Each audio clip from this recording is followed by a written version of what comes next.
পয়লা বৈশাখ নামটা শুনলেই মনটা কেমন খুশিতে ভরে ওঠে, তাই না?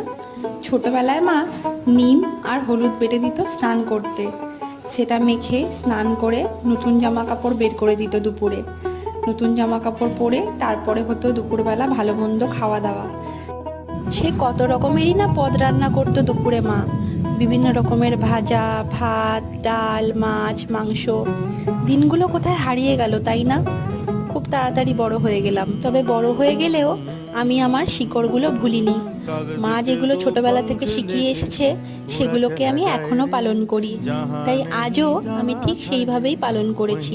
আজ আমি যে শাড়িটি পরেছি সেটি একটি টিল গ্রিন রঙের পিওর কাতান সিল্ক শাড়ি। সকলকে জানাই শুভ নববর্ষ। এই নববর্ষে মা অন্নপূর্ণা যেন তোমাদের সকলের থালা পরিপূর্ণ করে রাখুক। সকলের অনেক ভালো হোক, অনেক মঙ্গল হোক।